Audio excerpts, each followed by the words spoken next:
Karian, tatawid tayo sa kabila. Tingnan natin yung mga magagandang spot doon. Ang lamig!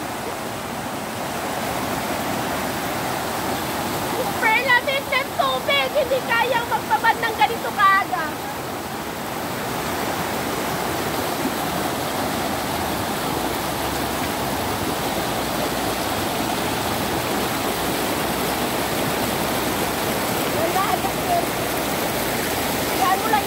Maghawak ka.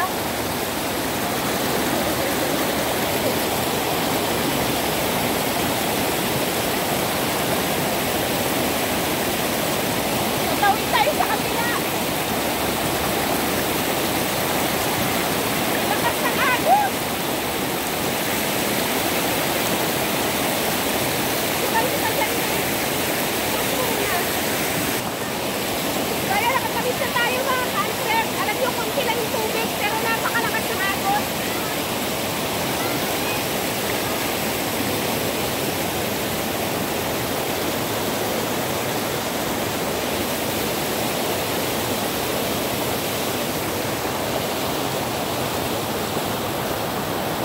Tignan niyo mga kanser. Yung pine tree. Ayan. Napakataas ng pine trees. Tapos doon, napakaraming pine trees. Doon, pine trees.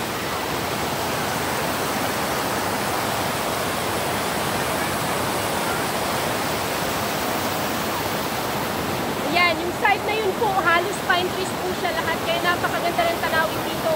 At dito na side din, puro din mga pine trees. Ayan, pakita ko din.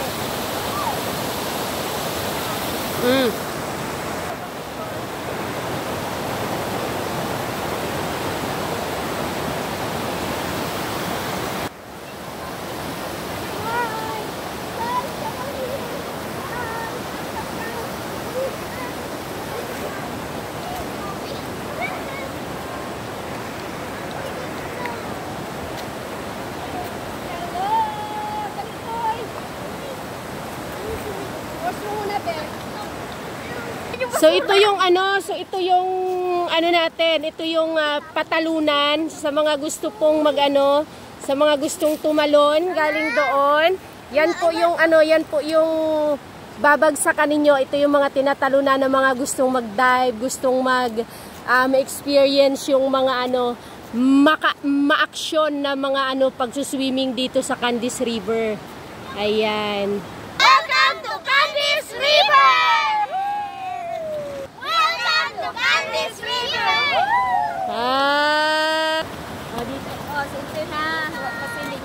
So ayan, magsiset up na po kami ng aming kapihan kasi medyo nagutom na kami, 8:45 na.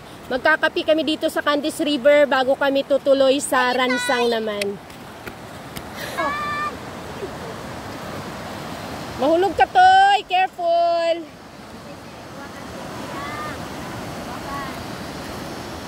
Huwag magbasa muna! Yan mga ka-antrip, mga ka-Rizalians, dito sa Candies River, napakalawak itong ilog na ito. So napakarami ng pinanggagalingan ng tubig. Meron dito sa kabilang gilid, meron dito sa gitna, meron doon sa pangatlo, at meron doon sa pinaka-malawak, sa pinaka-dulo, pang-apat. So kumbaga sanga-sanga siya doon sa iisang pinanggalingan niya. Tara, explore pa natin. Ay, kung nakikita nyo, puro mga pine trees, mga ka-antrip. Ang ganda.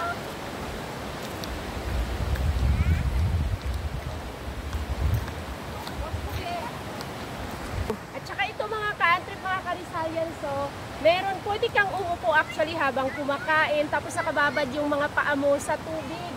Ayan, pwede rin yung talunan ng mga bata. Kumbaga meron pang mga malalaki doon, ito namang part na ito ay para sa mga bata at mga feeling bata at mga isip bata. Tara, tingnan pa natin doon.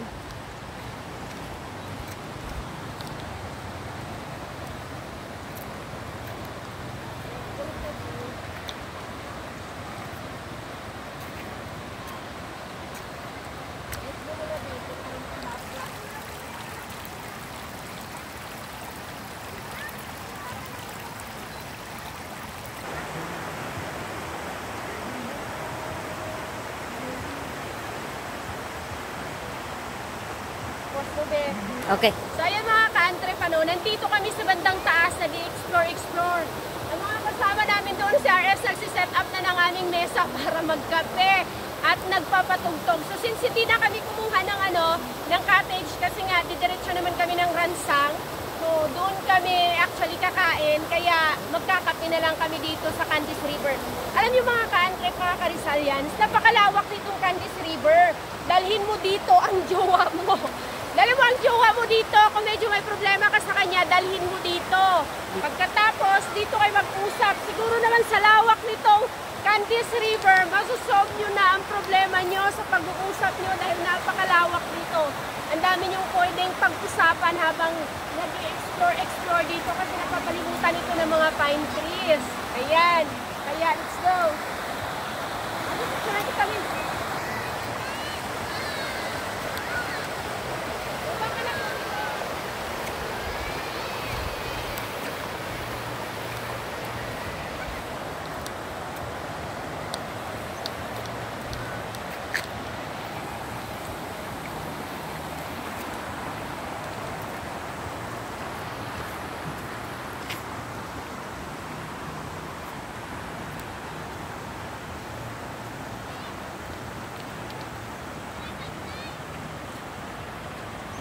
Kita pala lahat na cottage dito.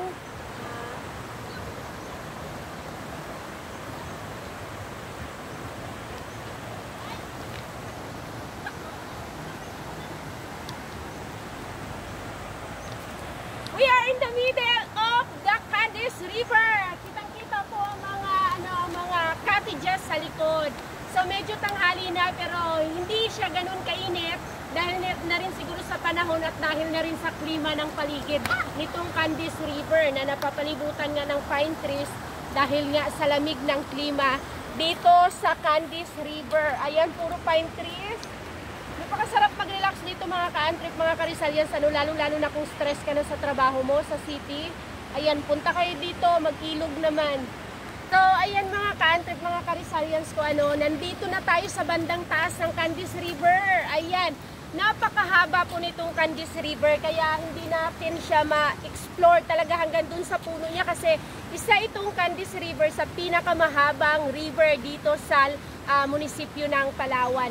At dito na part, dito yung medyo maagos na part ng ilog, medyo malalaking bato. So, advice lang doon sa mga sa mga magulang at sa mga pupunta dito, medyo talagang bantayan natin yung mga anak natin kasi doon na part maagos siya. At the same time, yung mga bato niya, kung nakikita nyo naman, malalaki po ang mga bato dito sa Candies River. So, maganda siyang tumambay, umupo at itampisaw lang yung mga paa natin sa tubig. Pero pag may mga batang maliliit, talagang bantayan po natin dahil maagos po ang tubig. Pero hindi naman nila kailangan pumunta doon sa maagos talaga dahil napakaraming ang mga part po na mga mabababaw, maliliit-liit, kagaya nito. Yung dito na part, ayan, mababaw lang siya, mga pambata na area, doon meron din. So wag na natin silang dalhin doon sa mga maagos na part at saka sa mga malalalim na part. At the same time, mga medyo malalaki po ang mga bato talaga.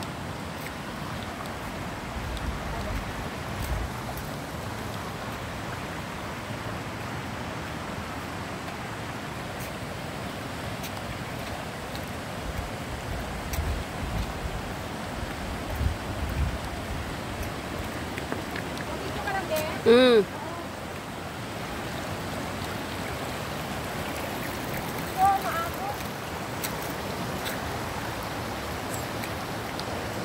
Napakalamig. Tuwing mapapano ka sa tubig, ang lamig.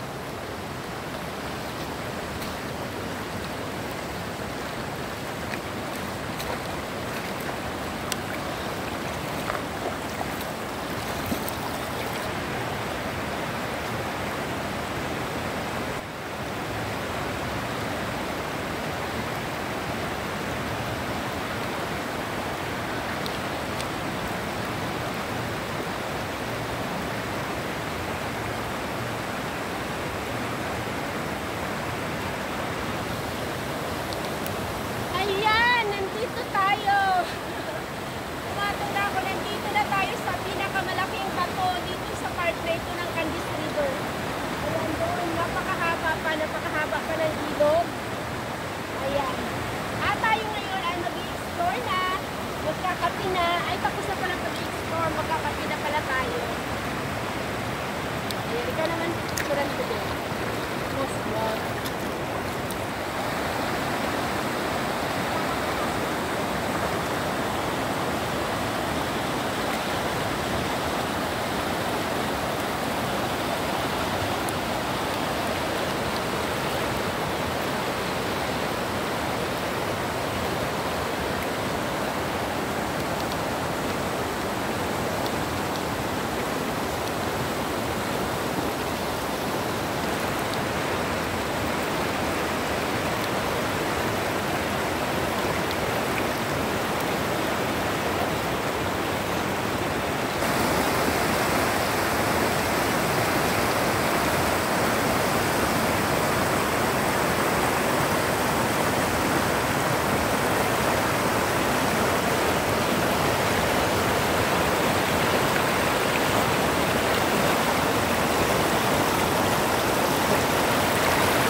So ayan, nag-set up na si RS ng aming kapihan dito sa Candice.